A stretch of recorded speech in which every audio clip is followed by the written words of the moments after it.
कांग्रेस नेता राशिद अल्वी ने पीएम मोदी के बयान पर अब पलटवार किया है। मुसलमानों को देश का सबसे पिछड़ा वर्ग बताया है। देश के संसाधनों पर मुसलमानों का पहला हक बताने वाले पीएम मोदी के बयान का हवाला देते हुए राशिद अल्वी ने कहा कि पूर्व प्रधानमंत्री मनमोहन सिंह ने कहा था कि देश की अंतिम लाइन में जो लोग खड़े हैं वो पिछड़े हैं, उनका संसाधनों पर पहला हक है और निश्चित तौर पर उसमें मुसलमान सबसे पहले आता है।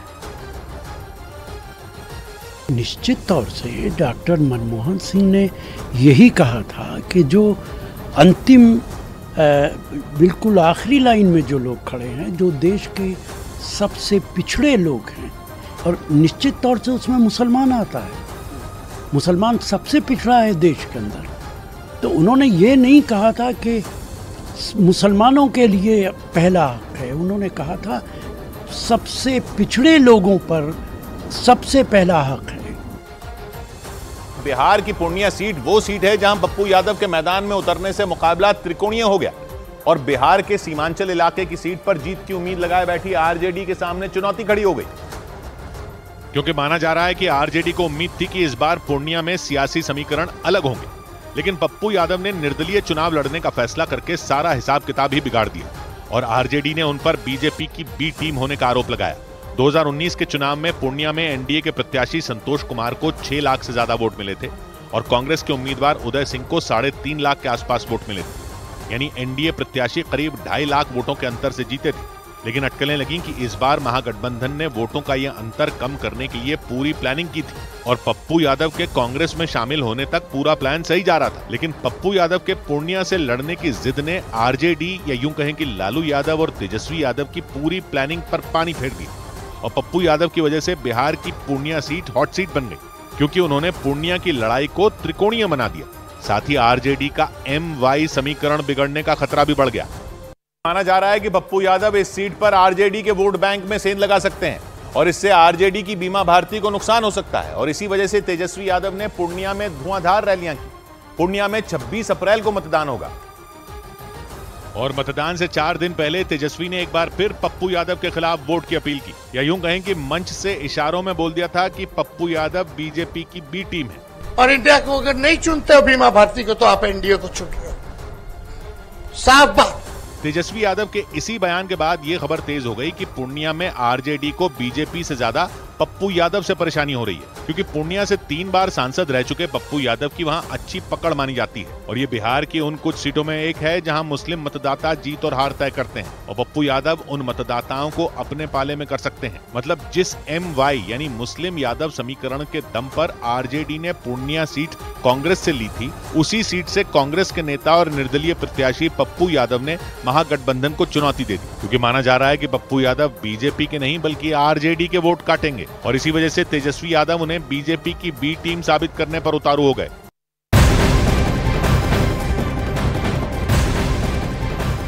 कांग्रेस नेता राहुल गांधी के जितनी आबादी उतना हक वाले दावे के ऊपर बीजेपी नेता किरण रिजिजू ने अब नाराजगी जाहिर की है। सोशल मीडिया प्लेटफॉर्म एक्स के ऊपर किरण रिजिजू ने लिखा है कि राहुल गांधी का जितनी आबादी उतना हक का खतरनाक आह्वान भारत को मार डालेगा। कांग्रेस पार्टी का कहना है कि हमारे संसाधनों पर मुसलमानों का पहला दावा है। मैं इस खतरनाक तुष्टीकरण की साजिश की निंदा करता हूं। कांग्रेस पार्टी की इस तरह की विभाजनकारी नीति सही सोच वाले मुसलमानों को भी पसंद नहीं आएगी। पहाड़ी, उत्तर पूर्वी राज्य, लद्दाख और हजारों अल्पसंख्यक समुदाय जिनकी आबादी बहुत कम है, वो हर चीज से वंचित हो जाएंगे। सीमावर्ती क्षेत्रों का कभी विकास नहीं हो पाएगा, क्योंकि पहाड़ों और खराब जगहों में केवल कुछ ही लोग रह सकते हैं। अगर कांग्रेस को मौका दिया गया तो भारत के वास्तविक अल्पसंख्यकों को राष्ट्र निर्माण में कभी अवसर नहीं मिलेगा।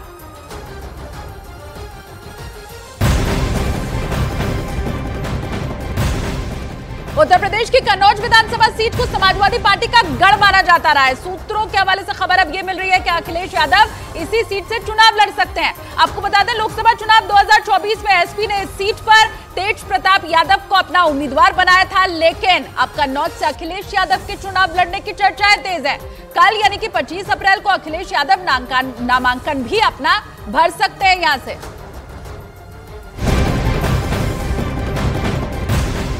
एक और बड़ी खबर, बिहार के मुख्यमंत्री नीतीश कुमार ने पूर्णिया में एनडीए उम्मीदवार संतोष कुशवाहा के लिए चुनावी सभा को संबोधित किया। इस दौरान सीएम नीतीश कुमार ने पूर्णिया में इंडिया गठबंधन से उम्मीदवार बीमा भारती पर तंज कसा। नीतीश कुमार ने कहा, अच्छा हुआ वो पार्टी छोड़कर चली गई, उन्हें कुछ बोलना नहीं आता था, हमने उन्हें बहुत कुछ सिखाया, लेकिन फिर भी वो पार्टी छोड़कर चली गई। तो हम ही लोग के पटिया में जिसको इतना दिन हम इज्जत किए और वही भाग गई, और भाग गई बड़ा अच्छा हुआ।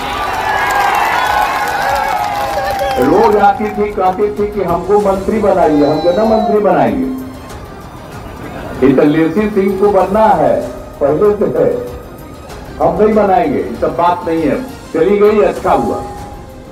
अब जिसको इतना इज्जत किया, पहले भी बनाए, आप पहले कुछ बोल नहीं पाती थी, उसको हम सिखाए, तब जाकर के बोलना भी शुरू किया, और तब जाकर के इस सबका आजकल हालत हुआ, अब कैंडिडेट हो गई। तो अच्छा ही है, ऐसे लोग हैं जिनका कोई काम नहीं है, और जो अपने हित में ही सब लोग सोचे तो सोचते रहे, हमको क्या मतलब है। माना जा रहा है कि आरजेडी ने बीमा भारती को पूर्णिया से इसलिए टिकट दी क्योंकि उन्हें टिकट देकर वो पूर्णिया के मुस्लिम और यादव मतदाताओं के अलावा ओबीसी समुदाय को भी अपने पाले में करना चाहती थी। क्योंकि पूर्णिया से आरजेडी प्रत्याशी बीमा भारती गंगोता जाति से आती और इस जाति को ओबीसी समुदाय के तहत रखा गया है। यानी बीमा भारती के जरिए आरजेडी ने मुस्लिम, यादव और ओबीसी समुदाय तीनों को आरजेडी की तरफ लाने की कोशिश की। इसके अलावा 5 बार विधायक रही बीमा भारती को महिला मतदाताओं का भी वोट मिलने की उम्मीद थी। लेकिन पप्पू यादव ने पूर्णिया से निर्दलीय चुनाव लड़ने का फैसला करके आरजेडी का बना बनाया खेल बिगाड़ दिया।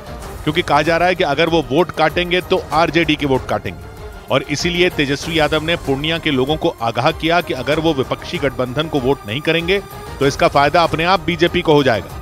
यानी पप्पू यादव पूर्णिया में आरजेडी के लिए ऐसी परेशानी बन गए जिसे दूर करना आरजेडी के लिए मुश्किल हो गया। इसी पूर्णिया में एक रैली के दौरान बिहार के मुख्यमंत्री नीतीश कुमार ने बीमा भारती के ऊपर जमकर जबानी तीर चलाए। उन्होंने बीमा भारती के जेडीयू छोड़कर जाने का जिक्र किया और इसे पार्टी के लिए अच्छा बता दिया। हालांकि उन्होंने एक बार भी मंच से आरजेडी उम्मीदवार बीमा भारती का नाम नहीं लिया, लेकिन नीतीश कुमार ने जो भी कहा उससे यह साफ था कि उनके निशाने पर बीमा भारती ही थी। चली गई, अच्छा हुआ। आप जिसको इतना इज्जत किया, पहले भी बनाए, आप पहले कुछ बोल नहीं पाती थी, उसको सिखाए। नीतीश कुमार ने बीमा भारती पर यह तंज पूर्णिया में एक रैली में कसा।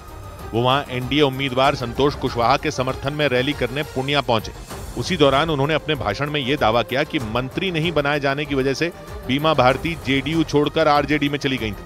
रोज आती थी, कहती थी कि हमको मंत्री बनाइए, हम कहना मंत्री बनाइए। बीमा भारती के बाद नीतीश कुमार ने जंगल राज के बहाने एक बार फिर लालू यादव पर निशाना साधा। उन्होंने विकास का हवाला देते हुए लोगों से एनडीए के उम्मीदवार संतोष कुशवाहा को वोट देने की अपील की। लोकसभा चुनाव के बीच बिहार में